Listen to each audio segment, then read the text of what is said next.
We have a series of questions. There doesn't seem to be an overarching set of categories, so I'll just run through the ones that we have.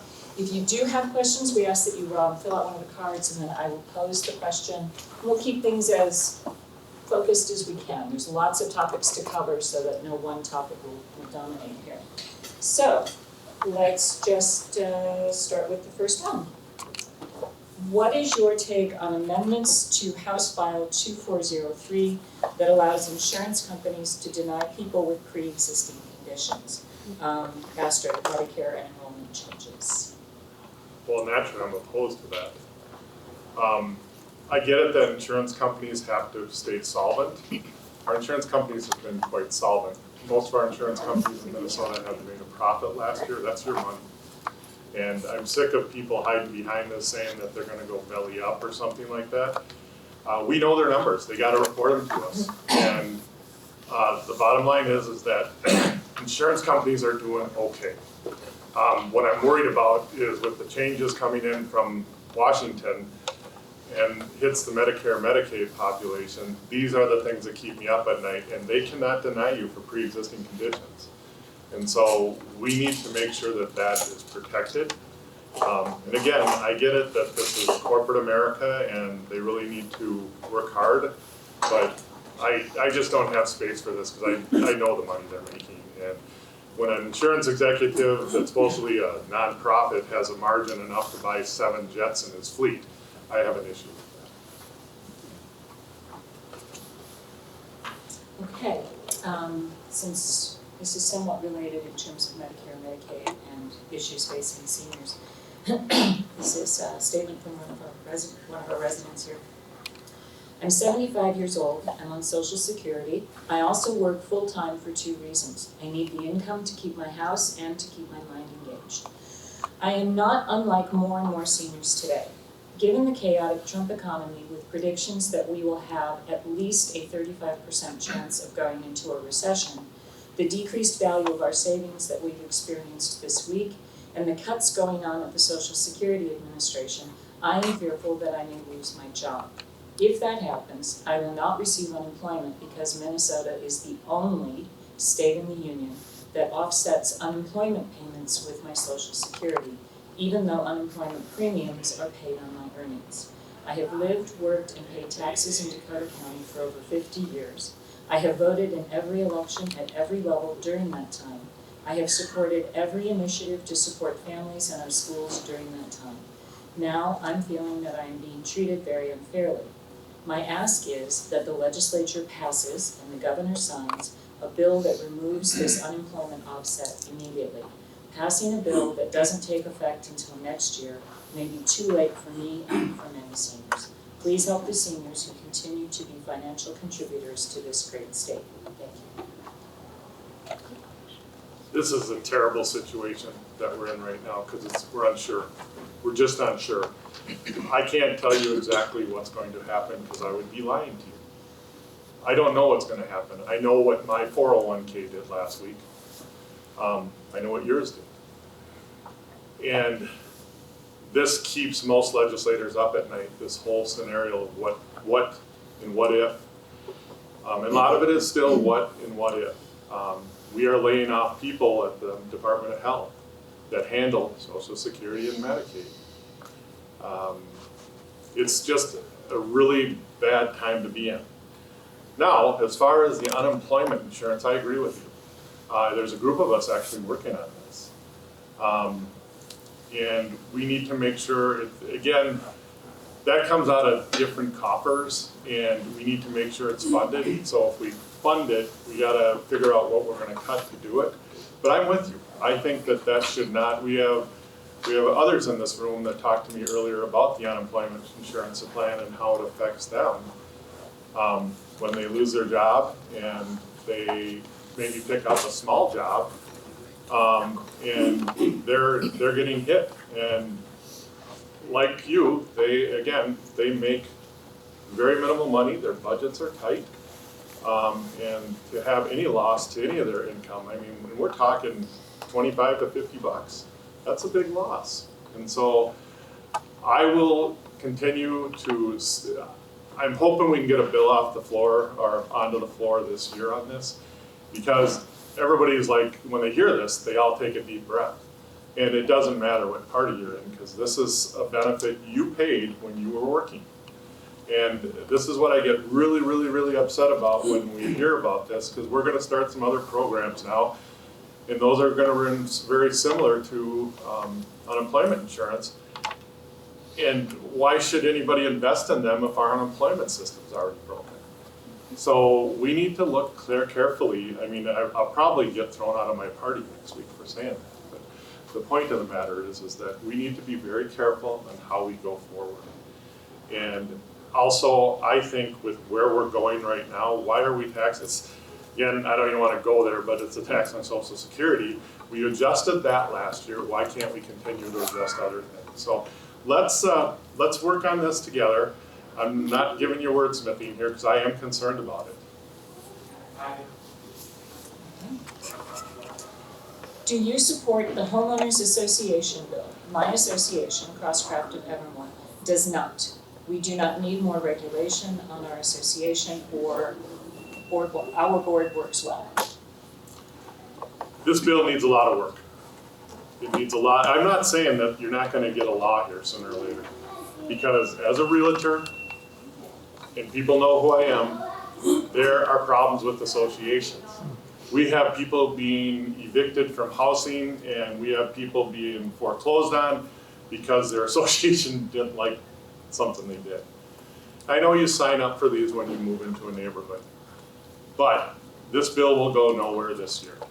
So I hope you're going to be put at ease with that, because we did, I got it from the chair last couple days ago that we have to look at this bill again. But it has started discussions. And I'm looking forward to, I'm hoping this summer I can go meet with some homeowner associations in the area so we can talk more through this. I mean, I've been working with one weekly. And so we need to know where you're at. And I found some really cool things about our district this week that I'm hoping to talk about. But we have some political clout, and we need to start flexing that. So in situations like this, I think it's best that, I'm glad a lot of you are here today, but I also think I need to get into your neighborhoods and actually talk with your neighbors and see where they're at. Because here's the other part of this. I got actually more letters in favor of the bill than I got against it. And that tells me that there's some questions with associations. So let's keep working together. And there's other bigger things that happen, like if it's a fraudulent association, usually that's when the builder still has it, and we have all sorts of trouble with that because the builder might have embezzled or whatever. We have those happening too. And so we need to look at all those factors. And then you all, if you have an association, you probably have a management company, and we're trying to look at them closer. Naturally, they're the ones that are really concerned, because those are the ones we're kind of targeting in this. They come up, and all of a sudden you get an assessment that they want to do whatever, and they haven't went to the membership. So there's a lot of the good discussions, and I want to hear them from Rosemount, because we have a lot of associations that are finding that out too. So. Okay, this one is very broad. Deficit, what is the plan? Does anybody have an idea? There's going to be cuts, but we knew these cuts were going to happen. I'm going back to the 18 billion that we ciphered and spent 2 years ago. I want you all to think about, that was great campaign lit. I loved it all. It really made me look great. But the truth is that 18 billion was going to go back to the federal government. Minnesota has done a great job at paying their bills. You have done a great job at paying your bills. You've always have. And during COVID, that was federal money that came into us, because every state was getting it, so yeah, we're gonna take ours. And word about some of the investments Waltz made actually kicked off for us, so we had that 18 billion. Let it be known that both parties had to spend that money. They knew they did. If you go back and look at a lot of the other side's bills, and I would have done the same thing, they had over $40 to $50 billion in one-time money bills. In other words, things they were going to present. We basically looked at this and said to these groups that we were going to fund, and police, we gave lots of money to our police in public service. We were able to do those really neat programs to get a lot of people in college. We really focused on COVID and what it did to our students. And so we put more money into our schools, making actually more about the READ Act, more about basically, let's look at these kids that fell behind in COVID. So we put a bunch of money into that, but it was a one-time money. And so that money's gone away. The budget will be reset, because we had to account for that in our budget. The budget will be reset to around $57 billion, big budget, but it'll be reset to $57 billion. We're living pre-COVID now, we're back to where we were, and now we have to look at, well, what other adjustments, what other things we have to pay for. Again, what's keeping us up at night, there isn't a lot of cuts that we can make. All this waste, fraud, and abuse you're hearing about, the big one was federal money. That person, I hope, is going to jail for a long time, because that was money meant for kids. That one there was federal money. We were dealing with it. We actually tried to shut it down. A judge ordered us not to. We're not seeing much. I mean, again, whenever somebody yells the loudest, they're going. It's for politics. Waste, fraud, and abuse. If we see it, we correct it right away. If we see a pathway that somebody used before, we go after it. We have the auditor. The auditor tells us what to do. I'm going to go back to my own example. I don't want to blow my horn too much, but EMS in the state was terribly ran. We had a director there hiring his own brother for $200,000 a year because he could do that under a contractor law. I blew it up. I did exactly as the auditor told me to do. I blew it up within 1 year, and we had a new department. Now we have more organization, and we're starting to see good results of that. But we can't be afraid to do that. When you pull an audit on somebody, you better be ready and willing to act on that audit. Now, I don't have too many friends in my old industry anymore. They don't like me anymore, but that's tough. I wasn't sent there by them. I was sent there by you, and that's the way I am. And many of my colleagues are too. So where do we cut? That's the big question. And we had that question 3 town halls ago. And that's what we're looking at. Do we cut our seniors? Absolutely not. Do we cut our disabled? Absolutely not. Do we cut our kids? Absolutely not. Do we cut special funding? That's the area we're looking at. Do we have to pull back on some things that we would like to grow right now? Maybe. We're looking at everything. We're looking at programs. We're looking at any audits maybe we missed something in. We are looking for money. It's so funny because I go back to a little off the track. I was trained here. So I was, the data centers, toxic subject sometimes in here.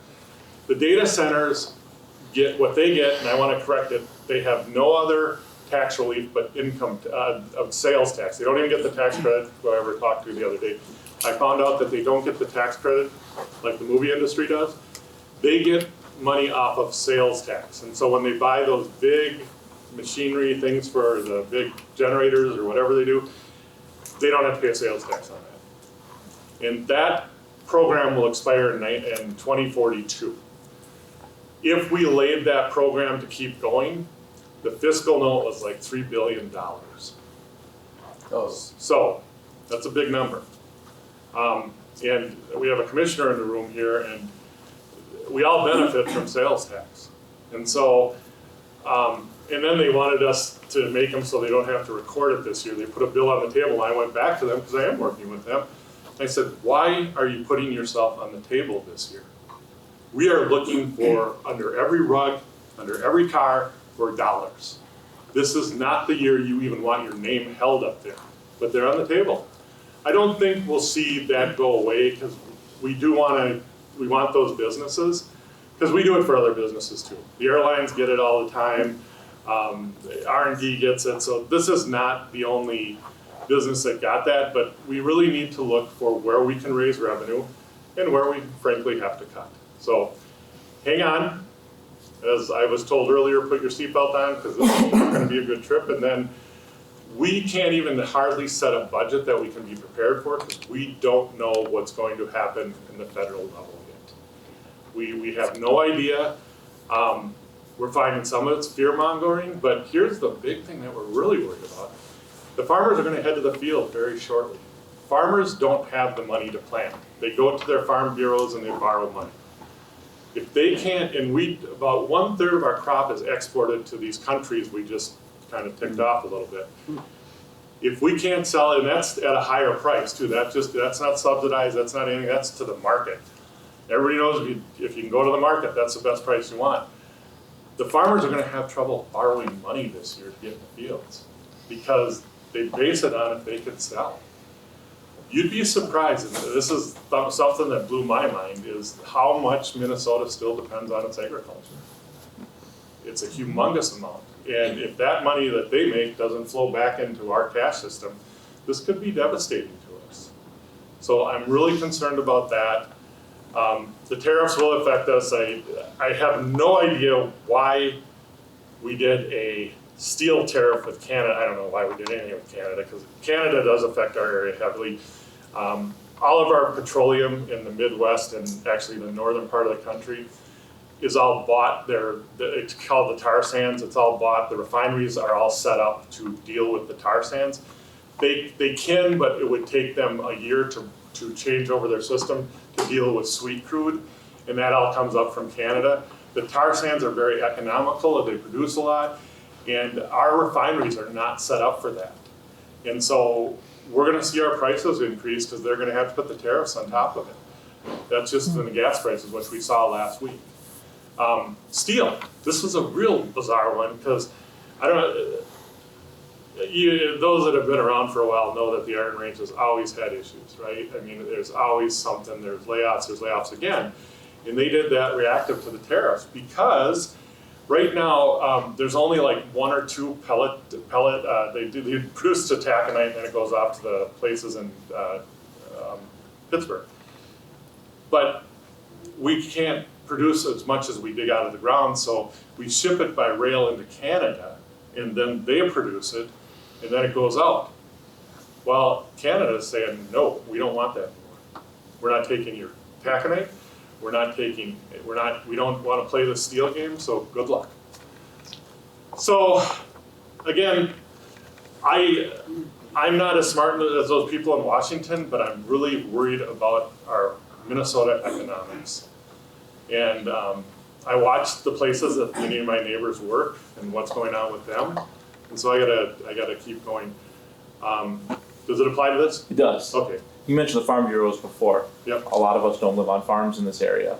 Would you be willing to sponsor a bill to ask local banks, local credit unions to have lower credit rates on their credit cards instead of a lot of the big national banks have 29, 30% on their credit cards? Just a lower rate, 10%, something reasonable. There is a bill in the pipeline for that, and also to maybe be not as less aggressive on farm foreclosures right now. But a lot of the banks borrow their money too. I'm not sympathizing with the banks. No, that's fine. But a lot of the banks borrow their money, and so this is really cyclical. The guy down here on Main Street has to go borrow money from somewhere. And so he has to pay an interest rate, and we love that we have a state bank in Rosemount. And he's really been really responsible. He works with everybody here. But it's if you push one switch over here, something's gonna happen over here. But I wouldn't be opposed to it, but I'd want the bankers at the table. Does that make sense? Sure. Okay. All right. All right, we have multiple issues with respect to education policy, performance, et cetera. So I'll All start right, with. sum them up for me. So there are 4 questions here from one individual, but they're permutations of essentially the same question. So, question 1, this is unacceptable, no more excuses. How can we immediately begin to improve public school academic results since spending more is not solving the problem? Question 2, how is it acceptable that 50% of Minnesota public school students cannot read proficiently? How is it acceptable that Black kids in Mississippi read better than Black kids in Minnesota? Why are 3rd grade students required to learn to write English with non-binary pronouns since they do not exist in the standard English language? Question 4, how are these miserable math scores helped by mandating ethnic studies, critical race theory be included in the curriculum? Well, that's a heck of a lot to unpack. Number 1, I worry district about education. Regardless what you might think, because many of you are in my age category, the number one value in our area is our schools. That's what I want out of them. If I started talking education at the doors, you are engaged, because it has to do with your kids. We know that good schools equal great communities. And I had to learn that the hard way. I had to learn what this was about. Of course, I didn't even think why I moved to Rosemount. We couldn't afford parochial education in St. Paul. We came here because our kids would get the best education we could do it. We had to pay more for our house, but at the same time, we took that sacrifice and we made it through it. All of them are out of school now, and all of them are working well. In fact, there's one there. So I think, first of all, when you think about this stuff, make sure you're getting your facts straight. And I know we get tons of facts from everywhere. You get them from conservative, you get them from independent, you get them from Democrat. You have to weigh through this, because where were the test results? Do you know what those test result breakdowns are? Do you know about our own district right now? What is the demographic of our district? I would bet most of you don't even know what it is, because I was shocked. What do you think the people of color percentage is at Rosemount High School today? 7%. No, 30. Well, who said 30? You're low. 25. you're low. We are at 40 right now. Yes. When we moved here in 2001, there were probably 3 kids in my kids' classes that were people of color. The reason, and it's not because these kids can't learn. It's because, everybody know when I say ESL what that is? English as a second language. Many of them have to go to English classes because the way we test is all on English. And they have to understand that, so our test scores are gonna be lower. Plus, and again, if we had to do COVID all over, we would do it differently, right? But the truth is that COVID put a lot of our children in jeopardy. And so how do we work through this? That's why our scores are down right now. I don't know about this Mississippi score. Higher.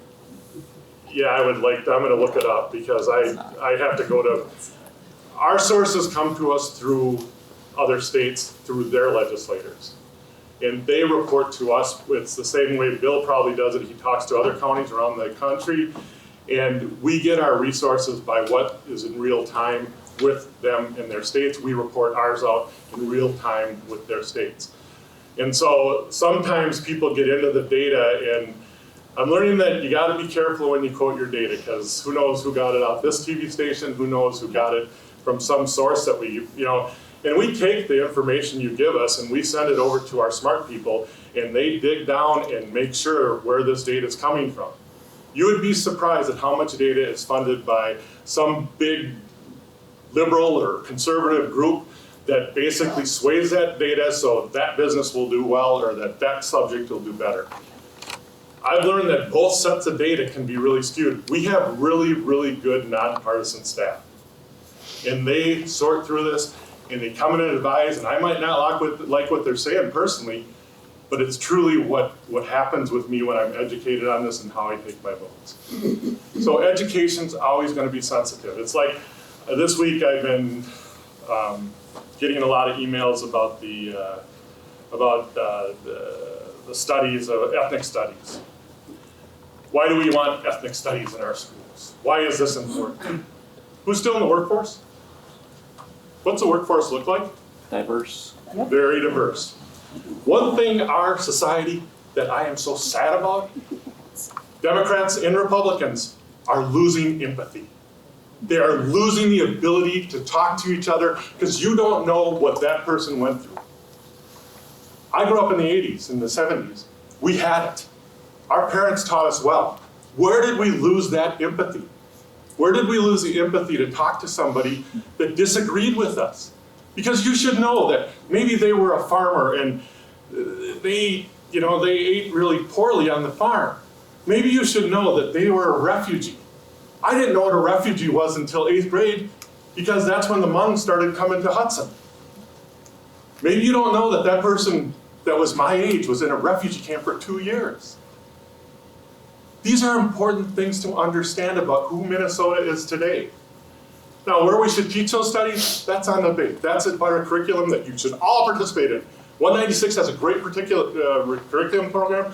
I encourage you all to get involved because that will give you the information you need and the input that you need. You don't have to be even a parent. You can be a grandparent. It's okay.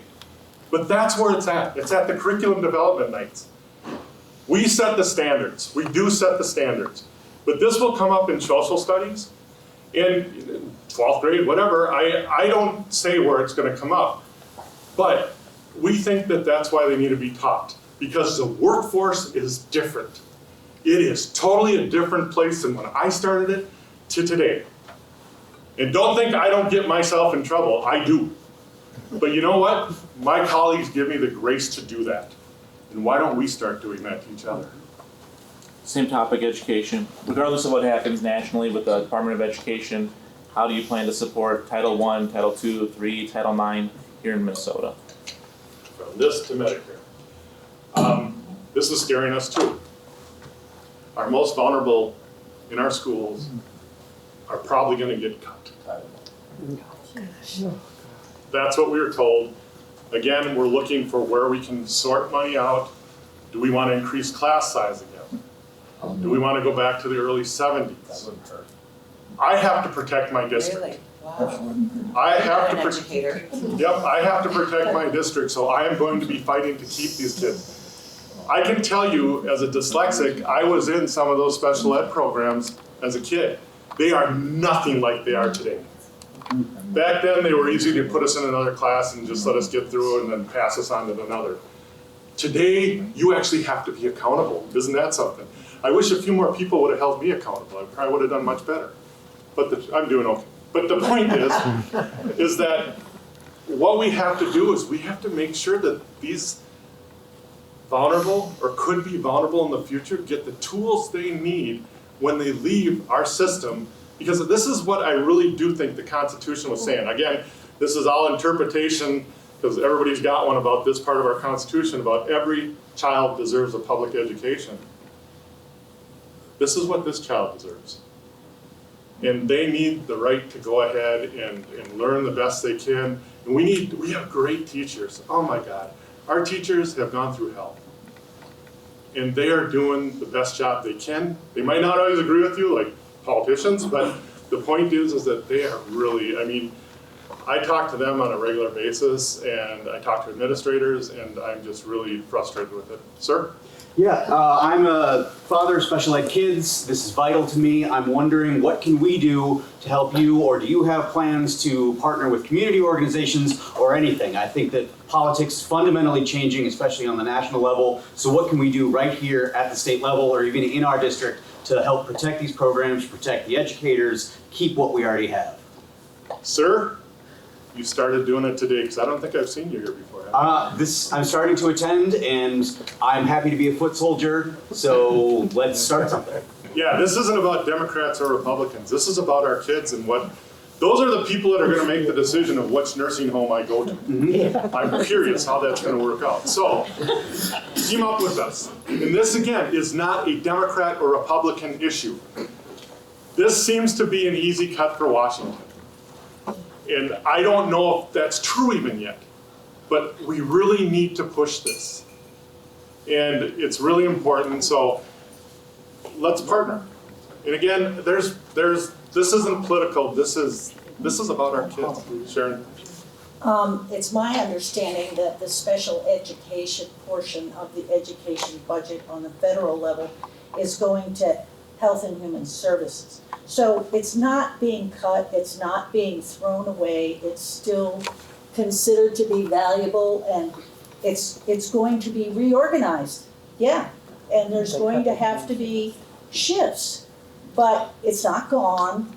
The fear-mongering is huge. This is not fear-mongering, Sharon. On every level. I mean, I hear it on TV, I hear it on radio, I hear it in groups. We're all gonna die, Social Security, Medicaid, pick a topic. And it bothers me a lot in that especially in Minnesota. When I moved here 45 years ago, people had an attitude of, we're Minnesota, we're tough, we can do this, we lived on the prairie, we can do this, we can do this. And today, the fear level is extreme. And I want to have people say, you know, everything changes like technology. AI is coming in, everything's gonna be different. It's gonna be different. We have to work together to figure out a new way of doing things and not be panic stricken. John, Okay, let's I want to get respond back to on that. track. We'll come back. There's lots of related education questions, so I'm sure Yeah. Mark has topics. I'm gonna- To stay on Yeah. education. So the Yeah. fear mongering has always been there, and I would ask many of you who've probably lived through this when I did not, is to ask yourself to look up Milton Friedman and what many of the Chicago School of Economics educators did, and policymakers and economists did to the countries of Chile, Argentina, and Brazil in the 1970s. It is right out of the playbook of shock doctrine economics, and it is happening. And when we talk about that money be redistributed, it's probably gonna go to actual public health things that aren't going to serve people, like family planning instead of actual health resources, right? There's a way in which they put them into, providers that actually don't provide health services under the guise of health services.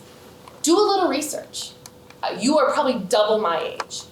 Ask yourself what is happening when we're looking at these economies.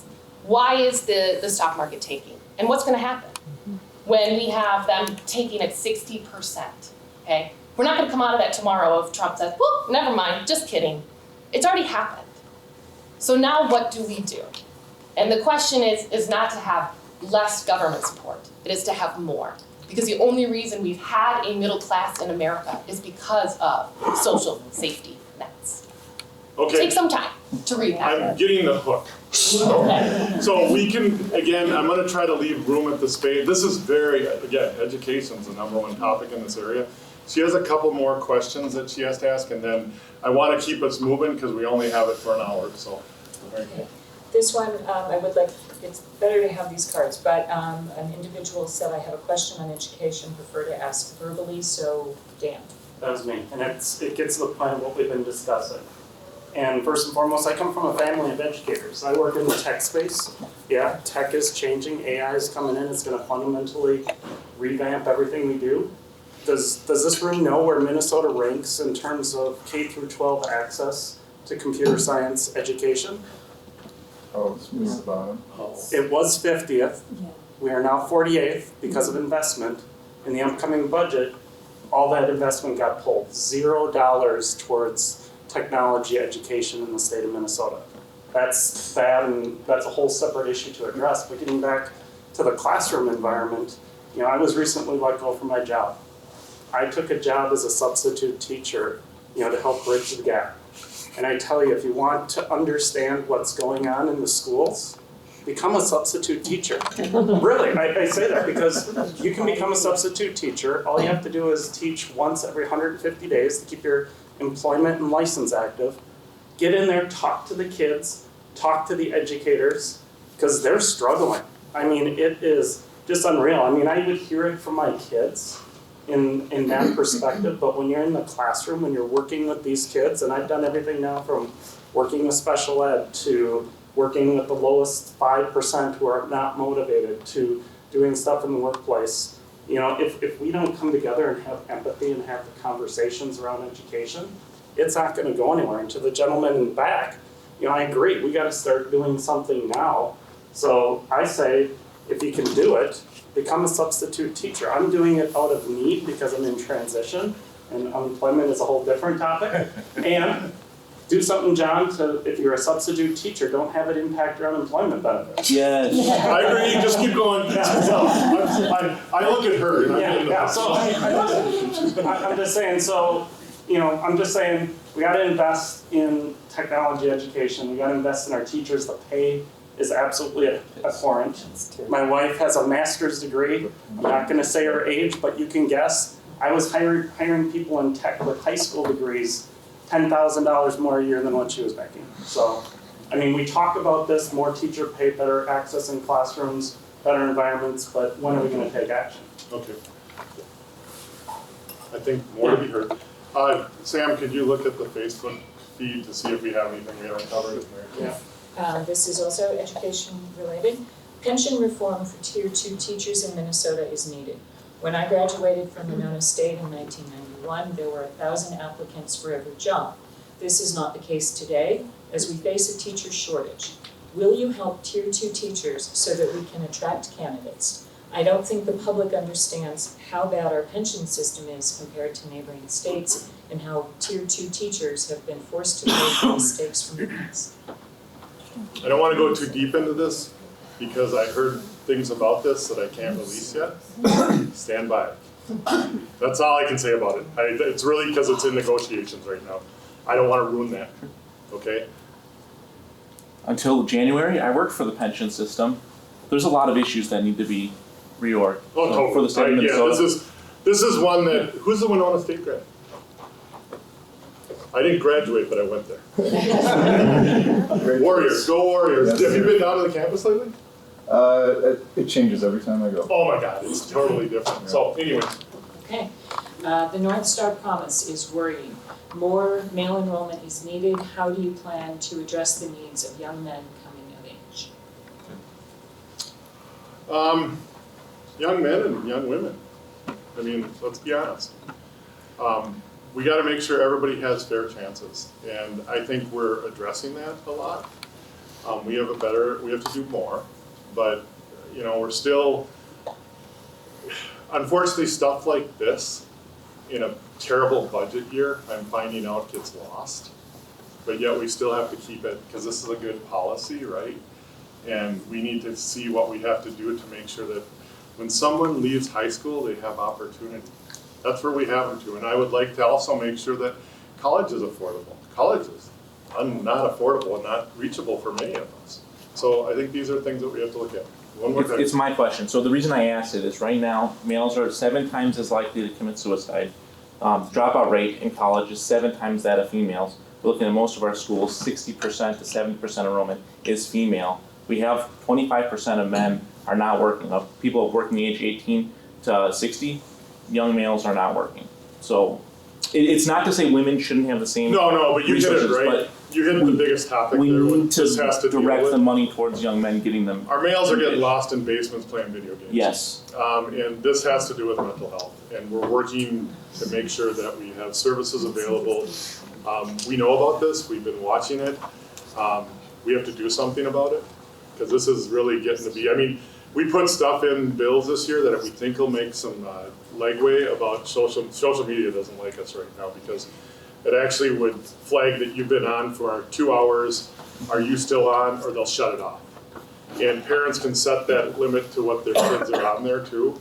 So these are things that we're gonna have to get parental involvement in, but we gotta get them off the social media, they gotta go outside, skin their knees, crash their bikes, go back to the good old days. We should all get off of social media. My kids are clapping. We're recording live here. All right. All right, we've got 2 more questions. We've exhausted the written questions on education. These are some new topics, but it does look like you'll have time to return Yeah, that's what we if do. you need to. So this is state agency management, needs more training, bring back qualifications and credentials, add 360 review process. How will you then hold agencies accountable? I don't think it's a secret how I hold agencies accountable. If you're not performing, if you're doing something wrong with the public coffers, you're out. I have no problem with that. So I'm not one that sits there and says my friends should get a better job because they screwed up. That doesn't happen. I do like what the governor did. I'm gonna be honest with you. You don't need a degree to work at the state. There's a lot of jobs that you can train into and work up. We lost that. I mean, college isn't for everybody. And so this is a really good streamline to making a decent living if you want to work for state. Unfortunately, not right now, but the point is that this is stuff that we've done. So yes, we have to hold the agencies responsible. We got to make sure the people making the decisions are held accountable and are well trained to that space. And I think we've really, I guess what I've seen from my colleagues now is more of, okay, where are we gonna put the rails in here so it flags us? Legislators are just as guilty as the next person. I found out that that board I blew up had a legislator assigned to it for 12 years, never went to one meeting. You'll hear me on the floor and I'll keep going at them. I'll hold them, I don't care, Democrat or Republican. If you're assigned to a board, it's a pretty big honor to get assigned to them. I have 3 I'm on right now. If you're assigned to that, you have to go to those meetings. You better get the notes and you better be at the, in the executive director, you and him better, or her, better meet. Because you need to know where they're at. Because what are you? You don't represent, you're not part of that board. You're my eyes and ears, so I can go back and say, hey, what this? 12 years, not one meeting. It's on his resume. So, if legislators would stop building their resumes and just take care of what they're sent there to do, their communities, and you are my community. Don't care what your political background is, I represent you. I don't represent a group, I don't represent EMTs, I represent you. Okay, this is the last one, and then Okay. so are you willing to change the time and day of your town hall to accommodate working people with families? Look around the room, a lot of gray hair. I resemble everyone.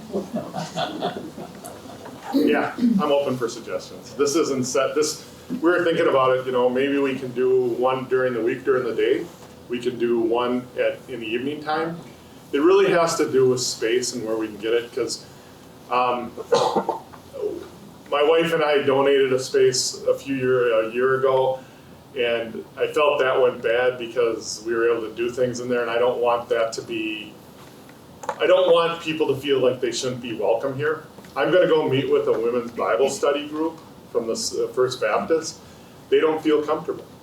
And I'm hoping I can get them to come to these. So I need to figure out how I can stretch this out so we can really, again, I think if we sit in a room like this, even though we're gonna disagree, I gotta see us get some empathy. Because I looked at this and I thought about this and I'm going, it's a lack of empathy. And I'm not saying I have that same problem. So I'm hoping I can get that commitment, and I'll reach out and I'll make sure that we can go, and that's why we're doing the Facebook Live. Do we have any comments or? I checked. I don't see any, but if I'm incorrect, please comment again. I'm keeping an eye on it. Okay, because I'm all for it. Mary Kay has been a great volunteer, and that's the other thing is that I need staff. Sam is my executive team member. He's the one that heads my team up at the house, and he takes his Saturdays to come out to here. I'm sure he would like to change his schedule a little bit. So he's training for a triathlon, Sam? Yes, half iron in the fall. Seriously, you should see his watch. So, all right. Could I just make a quick comment as a retired teacher from this District 196? All of the statistics and numbers being thrown out there, if people could just keep in mind that we start testing our students grade 3 and up, and you get a window of time, and these kids, it used to be a lot of paper pencil, it's now on a computer. You have to figure out time slots for those kids to get into those computers. I maybe had 2 or 3 days to test my entire class on reading, then I maybe had 2 or 3 days to test them on math or science. In between that time, just keep in mind when you're looking at statistics, take a look at, is that an MCA test? Is that a national test? That's a 1 or 2 day test. Are we putting our child's entire education on a 1 or 2 day test? And then keep in mind that I could have a child whose dog died the day before. You may think that's funny. As an elementary teacher, that was devastating to them. A child that maybe didn't have breakfast that day. I'm sorry I get upset about it. Oh, you're right. Because this is a teacher's story. They come in with this baggage. And now I'm supposed to make sure they get above a passing grade on a reading or math test. And you're looking at it and going, what are you doing wrong in your classroom that they're not passing reading? It's a 1 day test. Just keep that in mind. We were more concerned about growth throughout a year. How did that child end that school year compared to how he came into that school year? So, sorry. No, and what she was. Close to home. Oh no! Thank you for sharing your story. I hear these stories over and over again from our teachers. They come into my area, and we talk together and we work together. the teachers are the reason our district is where it's at. I mean, they did a lot of hard work. They got us to this level, because if you look at our scores are heading up. We're doing some really good work. We haven't got they're already saying that the READ Act, early indications are that it's actually doing some really good work. Sharon's like looking at me like ready, but the READ Act was written by a Republican, I'm telling you this right now. Sam? I do have one question from the Facebook Live. It's from Jim Beam, and I'm really sorry if I'm mispronouncing it. Beam, thank you. Should there be term limits on Yes. public office?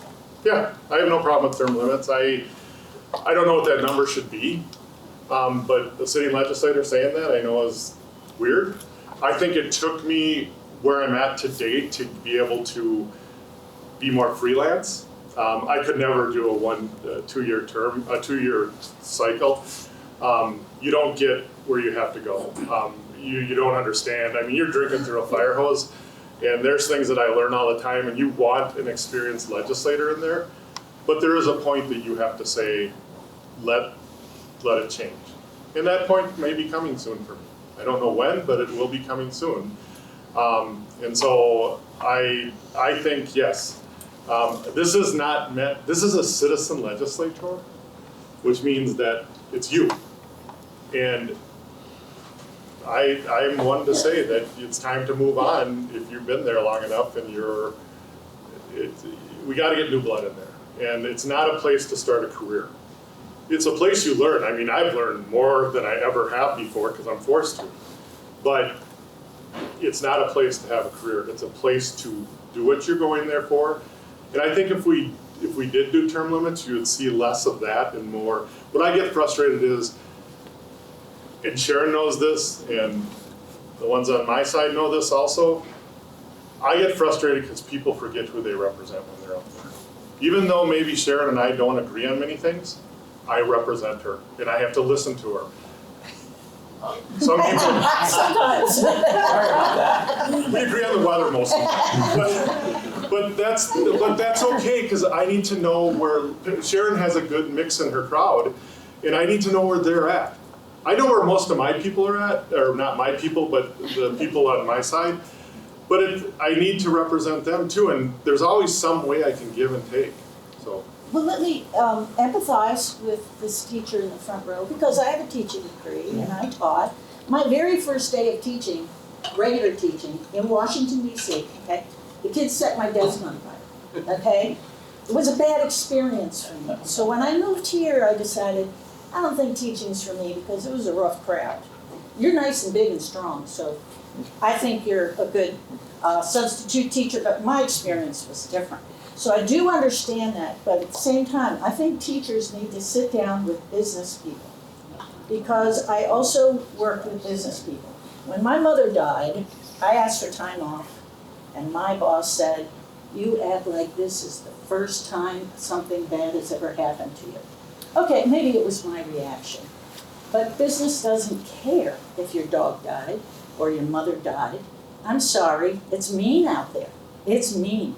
And so I think teachers and business people need to teach each other what's coming, how to do it, where to go, what to do. I see teachers today going, oh, there's this new thing called phonics. Phonics has been around since 1950 at least, maybe earlier. So that's great. I'm glad you guys are going back to phonics. But there's a lot of things that, again, we're doing things isolated in silos. The teachers are here, the business people are here.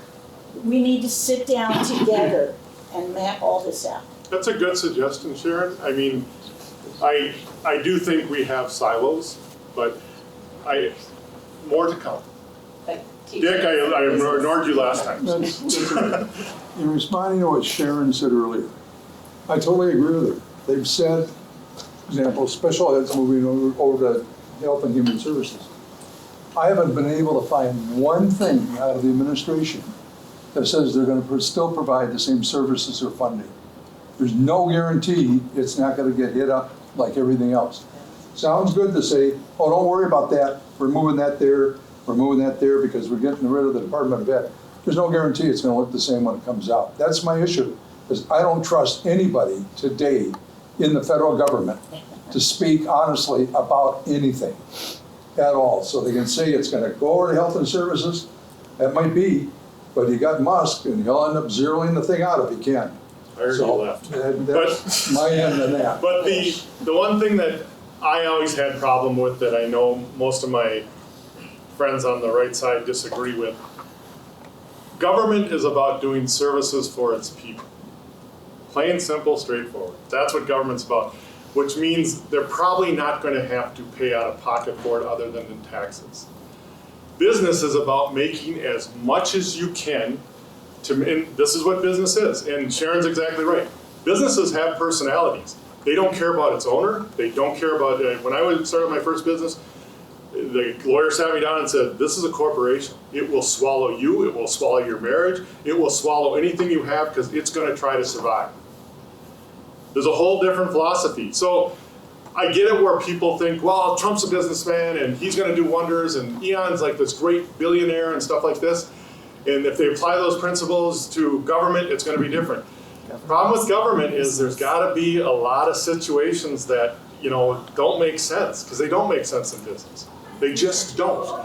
And so I get that they're trying something new, but I am like Dick. I haven't seen the results, and what I am seeing I don't like, but I have to react to what it does. I can't sit here and badmouth Washington right now because I have so many other things on my mind.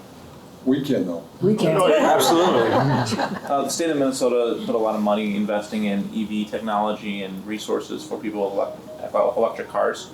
State pension fund has about $189 million invested in Tesla stock right now. Are you willing to put forth a bill to divest from Tesla? No. I don't believe that politicians should weigh in on the public coffers money. If Even I when weigh, it's tanking? because we've been asked this over and over again, if I did that, the teachers would. This is an area that is really set in law, and you can ask the most progressive and the most conservative one of us. You don't touch this. It's an area that we try to. It's like our salaries.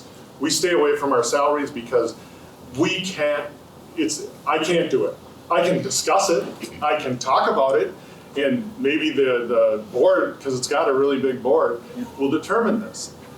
But it's like divest from Palestine or divest from Israel. We can't get involved in that because that is your money. And if I had said divest, and what happens if 50% of them okay with Tesla stocks? So I hear you, but it's not something that I'm willing to hang my head out on. Thank you though. I mean, I'd rather see a bus or a train. No, and I think some people would. I agree that, and they've talked to me about many things, like divest in Israel, divest in Palestine, and I just don't think that's my job. If I was that good of an investor, I would not be here. The word is fiduciary. Yeah, that's. This lady, I thought, had a very interesting point about testing once a year, because down in Mississippi, they test at the beginning of the year, and they test at the end of the year, and then they track kids accordingly. We do that also. You do? Mhm. It's a standard process. Yeah. So where the kids that are the furthest behind get the best teacher, and then at the end of the year, they get retracked because maybe they came up. And who decides on who's the best teacher? Yeah, that's right. We only test I've on had which- students That's where, pretty well known. really, because I've had parents that would say, I really need this teacher because I've heard they're wonderful, and then they get in that classroom and, we all of a sudden have a little personality problem, and that's it. I think people have to realize teaching is not a business. I love it that you think business things could work in there. I don't buy and sell children, I teach children. It's not a business. You can't put business policies into a classroom. And if you want to know more about that, visit a classroom. Yeah. You don't have to substitute teach. You can ask to go visit a school. And I appreciate that people came in, because sometimes I taught for over 30 years and I would barely see a city council member or anybody walk through my classroom. You're welcome to visit and you're welcome to go. Ask, can I sit in the back of a classroom for an hour They and will let watch you. what happens? Yep. You're allowed to go and sit. It's your money. You're paying for it. see what a teacher deals with, and I understand what you're saying. We deal with those things every single day. I had people going through 4 years of college student teaching under me. They didn't make it through student teaching and said, I cannot teach. So people that think that teaching is this fluffy, easy, part-time job, go sit in the back of a classroom and see what you deal with every day, because it's not cut and dried like a business. I'm dealing with these children that come with daily things that I don't even know about sometimes, and I'm trying to help them learn.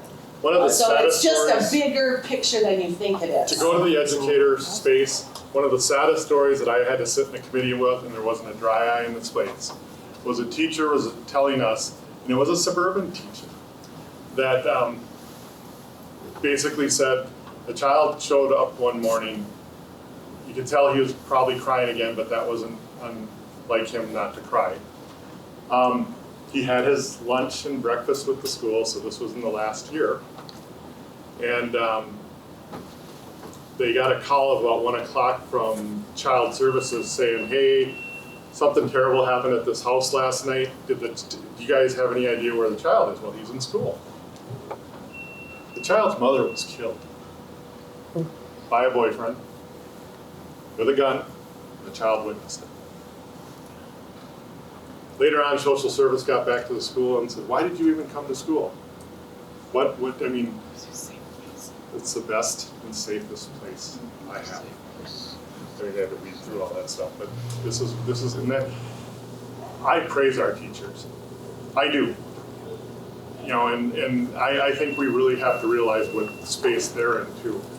But how do we go from discussion to action? You know, Julie. No, and there's but Julie is an early childhood teacher, and that is the foundational framework. She's had 2 governors on both sides of the fence come and visit her classroom, but it's always been a lot of talk. There's really been no investment in early childhood. So early childhood has been on the table. It's not. So call you Yep, back. I know it's been on the table, and it's been going. But this is exactly what happens. You're talking about what I can do now. This stuff moves slow. There's a lot of opposition to it, and basically because schools cost. It's our #1 budget item. It's our #1 budget item. Then Health and Human Services follow up. It's always scrutinized, and it should be. I'm okay with it, it should be. And it's hard to show results in a year. Sometimes it takes 4 years to get a kid going. And so if we drain it every year at the budget time, we're going, well, and then we got the bad players. We have schools in our state that encourage, because parents can opt out of these tests. They encourage their kids to opt out of it, because what's gonna happen? They're worried that the state's gonna hold them accountable. So I think that, I'm glad we went to education today. And it's an area that I don't think any of us devalue, but it's just the way we're approaching it. I appreciate the discussions today, more to come. I got time for one more. I was just gonna say, he's spot on. I mean, what are you gonna do? Your district just put in a Lifetime Fitness instead of a YMCA. You know, their membership for one person is $180 a month. I don't know a lot of families that can afford the family membership to send their kids to childcare. You could have put in a YMCA, and that's your district. Oh, I know. I mean, you have some say with city council, you have some say. Do I? I know that's not your space, but you can. But I have one, Sharon, you got 2 times. I gotta go ahead. You know, we talked about K through 12 and it's costly, I know that. What if we were to look at this in a different direction and say, we're gonna start our schools where kids are 3. And maybe we don't have to, at age 15, maybe we have a different structure for them. So we take this pile of money, which I know is shrinking, and we put it where it really belongs with the kids who are 3 years old and are just starting to learn. We can pay now or we can pay later, just like the old oil ad what used to be. I think we need to relook at where we are focusing and put our money with our young kids. And again, that's where our money's being put, to look at different stuff and how we're gonna innovate. Like Dan talked about, how do we move the needle on. You go on the workforce, you better know how to work an iPad. Or, that's very European. I hope you thought of it yourself, but it's done in Europe. Yeah. We know that the state of New Jersey, is that right? The state of New Jersey bases its prison beds on its literacy rate in 3rd grade.